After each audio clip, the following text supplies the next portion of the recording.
So let us start with today's lecture. In today's lecture, that is lecture number 3, we will understand one commodity case of consumer equilibrium under utility analysis.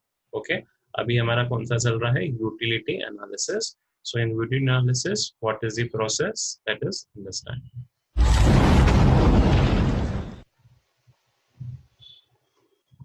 चलो देखो, उसके पहले एक simple problem that is TU and MU वाला जो अपन basic समझे थे. See here TU is given and you have to calculate MU, and sometimes MU is given on the basis you will calculate TU. So I'm just telling before going on solution, let us write by this. First पे ये दोनों equal रहते हैं. Now it is 90. तो अपन को MU का formula कौन सा लगेगा इसमें? MU is equals to what? TUN minus TUN minus 1. तो अपना TU Yes, 90 minus 50 कितना हो जाएगा? 40. Now what they are saying TU at 3. तो मैंने कहा था इसको F का अपन CF करेंगे. सो 90 दिया हुआ है. सो 90 प्लस 30 कितना हो जाएगा? sir, 120. 120. अब 120 Yes, से 140 हुआ तो यहाँ पे MU कितना आएगा? 20, sir, 20. क्योंकि 140. Yes, sir. Now next one is 140 से 155 हुआ तो यहाँ पे MU कितना आएगा? Sir, 15. 15. तो ये आपको यहाँ पे whenever you will solve this question, always कभी कभार एग्जामिनेशन में भी क्वेश्चन आता है, so you have to mention the formula also. What formulas you have used? First formula अपन ने जो यूज करा जो था MUN is equals to what? TUN minus TUN minus 1. Always mention the formula. Second formula क्या use करा? That is TU is equals to summation of MU, जो अपन ने बेसिकली previous lecture में समझा था. So I'll Yes, always make sure whenever you're solving the question, always you have to give the formulas, because formulas के marks रहते हैं. अगर आप formula mention करे बिना solve करोगे, you will not get full marks. Now moving further, let us understand the three realistic condition. पहला, आज अपन जो पढ़ रहे हैं सिंगल कमोडिटी. अब सिंगल कमोडिटी के अंदर भी दो केसेस हैं.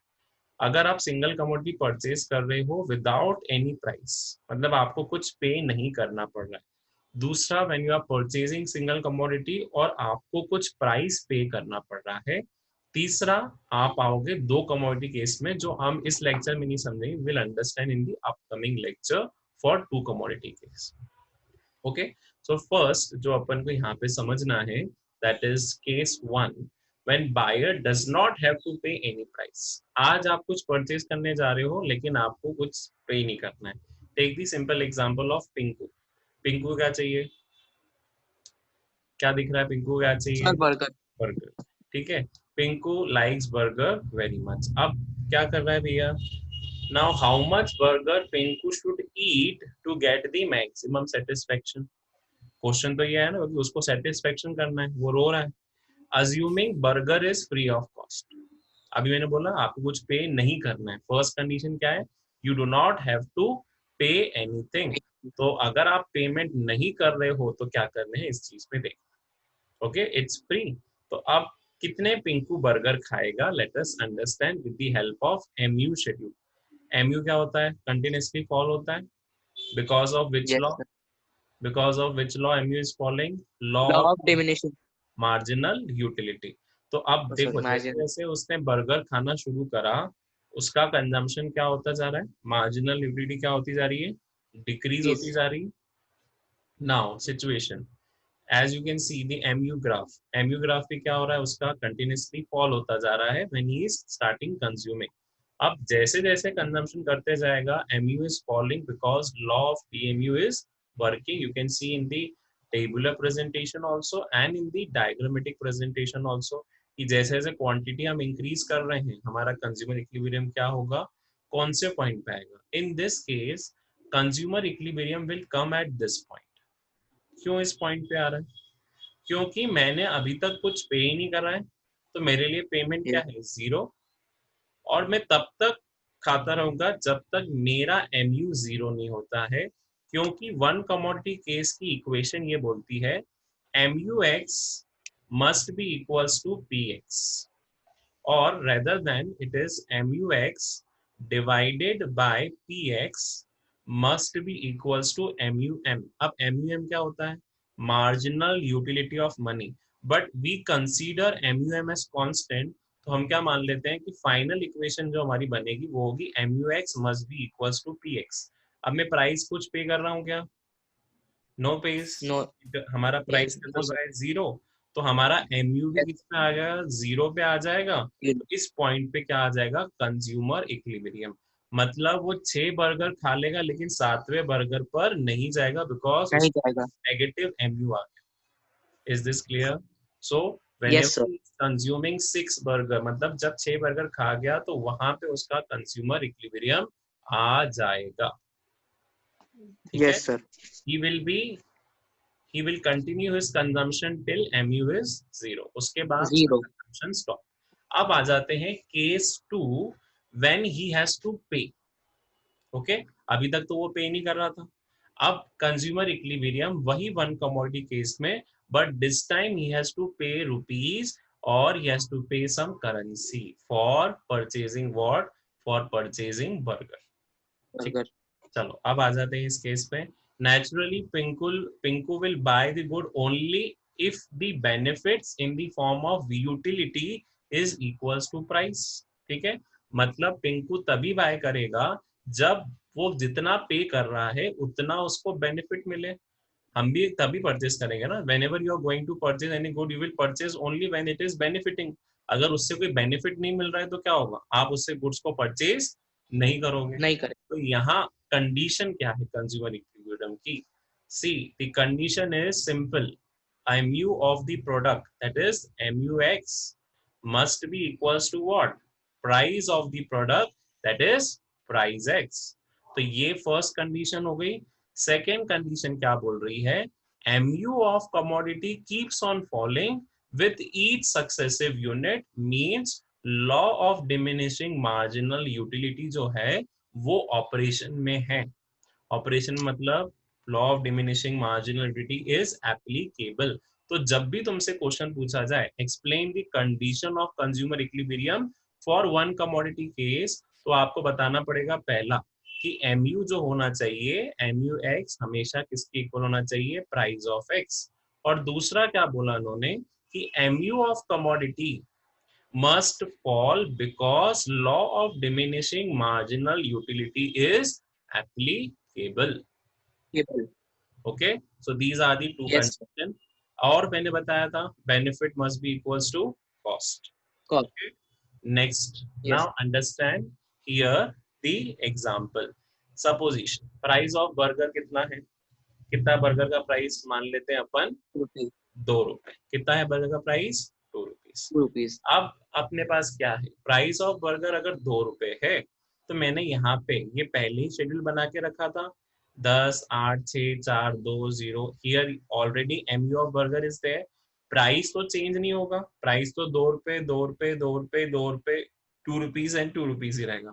यहाँ पे मुझे कंज्यूमर इक्विलिब्रियम कहाँ पे मिलेगा? पहले तो मुझे 6 पे मिल जा रहा था क्योंकि मेरा प्राइस 0 था और मैं कुछ भी नहीं पे कर रहा था, तो MU 0 पे आ गया तो प्राइस भी 0 था, तो यहाँ पे मेरा कंज्यूमर इक्विलिब्रियम। पर अब यहाँ पे आएगा कंज्यूमर इक्विलिब्रियम, अब किस पॉइंट पे सर आएगा? क्योंकि नाउ 5 पे। Consumer equilibrium will come on 5 because you are paying ₹2। तो मेरा प्राइस ₹2 है और मेरा MU भी साइमल्टेनियसली कितना होना चाहिए?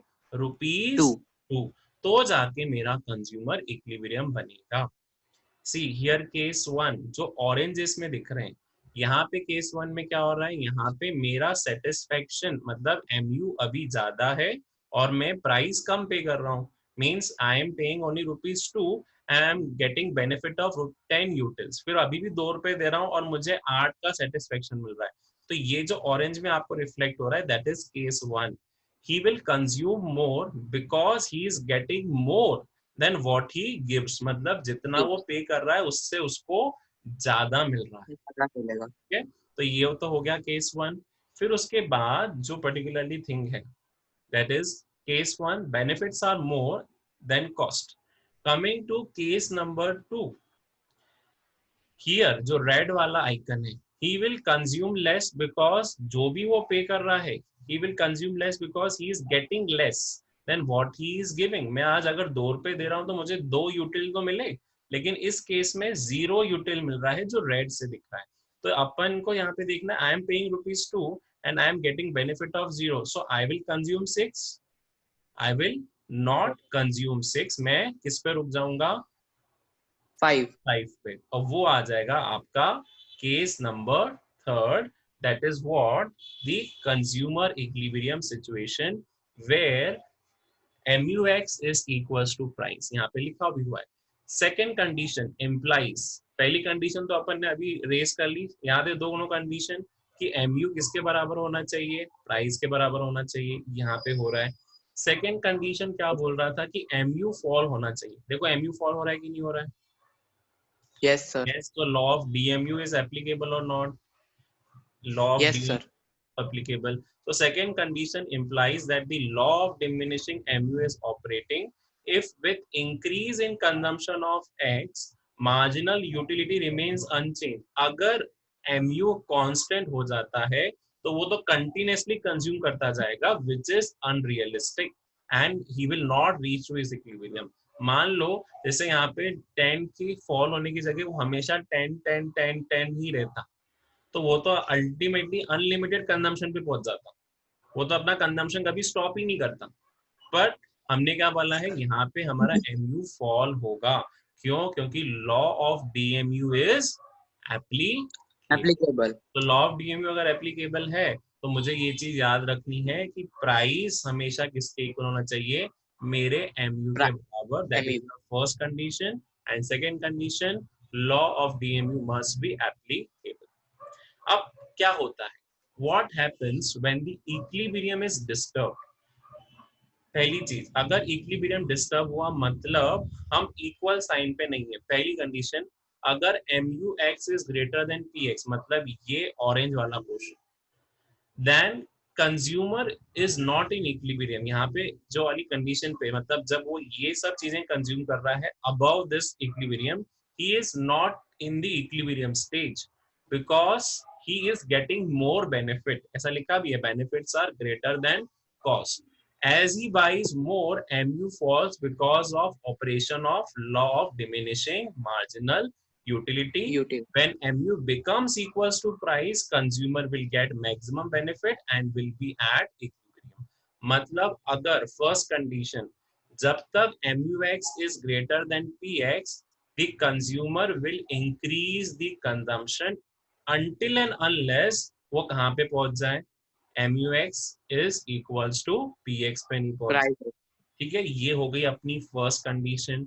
Moving on to the second, अगर डिसइक्विलिब्रियम सिचुएशन बनती है तो सेकेंड सिचुएशन यहाँ पे बनती है MUX is less than PX, जो अपना लास्ट वाला पोजीशन है, जो ये 6th पोजीशन है। देन ऑल्सो कंज्यूमर यहाँ पे इक्विलिब्रियम पे नहीं है, तो अब क्या करेगा? वो अपना कंजम्पशन इंक्रीज नहीं करेगा, he will decrease or he will reduce the consumption so that its satisfaction increases again and again किस पे आ जाए? MUX is equals to PX। मतलब जब भी MUX और PX इक्वल नहीं है तब क्या है? वो डिसइक्विलिब्रियम स्टेट पे। तो जब भी डिसइक्विलिब्रियम स्टेट पे आएगा वो यहाँ तो कंजम्पशन इंक्रीज करेगा, जैसे इस वाले केस में, यहाँ तो कंजम्पशन क्या करेगा? डिक्रीज, ताकि वो किस पोजीशन पे आ जाए? MUX equals to MU. PX की पोजीशन पे आ जाए। आगे Armaan, okay? Yes, sir. Consumer equilibrium one commodity case समझ में आया? Thank you for Yes, sir. Listening today's video. For more videos, do subscribe my channel and get the more updates.